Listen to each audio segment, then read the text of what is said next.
ইসলামাবাদে যুক্তরাষ্ট্র এবং ইরানের আলোচনা যে ভেঙে গেল, দুপক্ষই একদিনও আলোচনা না করে 21 ঘন্টার মাথায় ত্যাগ করলো, যার যার অবস্থানে চলে গেল তারা ইসলামাবাদ ছেড়ে গিয়ে।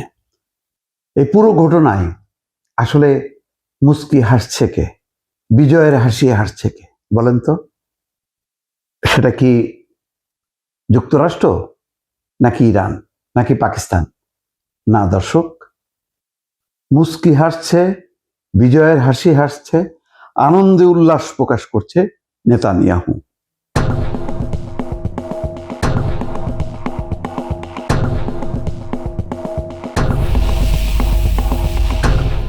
নেতানিয়াহু কিন্তু শুরু থেকেই এই আলোচনা, এই সমঝোতা ইরানের সাথে যুক্তরাষ্ট্রের হোক, তারা সেটা চায়নি। এবং লাপিদ, তাদের বিরোধী দলের নেতা, বলছে যে ইসরায়েলের ইতিহাসে এটা নেতানিয়াহুর শোচনীয় পরাজয়, যে ইসরায়েলকে বাদ দিয়ে ইরান এবং যুক্তরাষ্ট্র ইসলামাবাদে আলোচনা করছে। এবং দেখেন, যুদ্ধবিরতির চুক্তি কার্যকর হবার 1.5 ঘন্টার মাথায় লেবাননে ভয়াবহ হামলা চালালো ইসরায়েল। বৈরুত সহ দক্ষিণ লেবানন তছনছ করে দিল, সেখানে 300-র উপরে মারা গেল। আন্তর্জাতিক মহল স্তম্ভিত হয়ে গেল যে যেখানে যুদ্ধবিরতির একটা কার্যকর হলো, আলোচনার সিদ্ধান্ত হলো ইসলামাবাদে, সেই সময় ইসরায়েল এরকম ভয়াবহ হামলা চালালো। আমেরিকা একটু অস্বস্তি বোধ করলো, বললো যে না, হামলার মাত্রাটা একটু কমাইতে হবে, কিন্তু এই মধ্যপ্রাচ্য বা লেবানন এই মানে যুদ্ধবিরতি চুক্তির আওতায় নেই। কিন্তু পাকিস্তানের প্রধানমন্ত্রী কিন্তু পরিষ্কারভাবে বলছে যে এই যুদ্ধবিরতি লেবানন সহ সব জায়গায় কার্যকর হবে। তার মানে মধ্যপ্রাচ্যের কোথাও অশান্তি হবে না, যুদ্ধ হবে না। সুন্দর বলছে পাকিস্তানের প্রধানমন্ত্রী শাহবাজ শরীফ, কিন্তু সেটাকে উপেক্ষা করা হলো।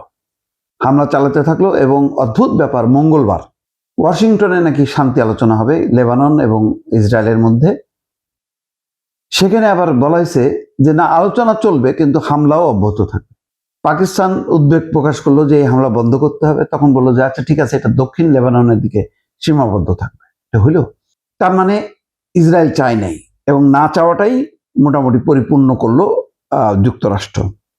দীর্ঘ প্রচেষ্টার পর দুই দেশকে মুখোমুখি বসানো সম্ভব হলেও আলোচনায় কোনো ফলাফল আসেনি। তবে যোগাযোগের পথ একেবারে বন্ধ হয়ে যায়নি বলে জানিয়েছে ঊর্ধ্বতন কূটনীতিক।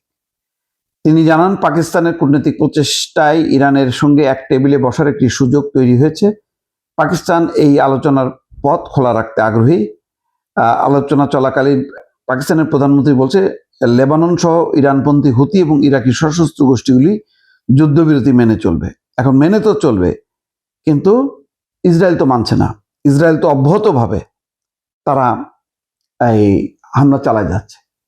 তো শেষ পর্যন্ত এই যে আমেরিকা চলে আসলো ইসলামাবাদ থেকে, এতে এখন আমেরিকা হয়তো কোথাও সরাসরি হামলা করবে না, কিন্তু ইসরায়েল কিন্তু থামবে না।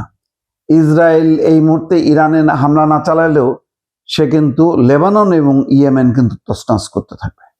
এটাই হয়তো আমেরিকা চেয়েছিল, যেটা নেতানিয়াহু এখন তার মতন করে কার্যক্রম চলবে। এবং আপনাদেরকে বলতে পারি যে ওই মঙ্গলবার ওয়াশিংটনে যে আলোচনা হবে, সেই আলোচনাও কিন্তু ব্যর্থ হবে, সেই আলোচনাও সফল হবে না। এগুলি সব হচ্ছে আইওয়াশ।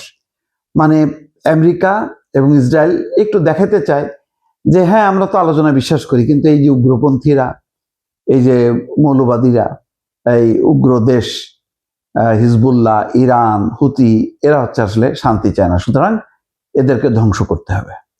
এই যুক্তিটা স্থাপনের জন্য এবং পশ্চিমাদেরকে তাদের সঙ্গী করার জন্য এই নাটকটা একটা হয়ে গেল ইসলামাবাদে, আর একটা হইতে যাচ্ছে ওয়াশিংটনে।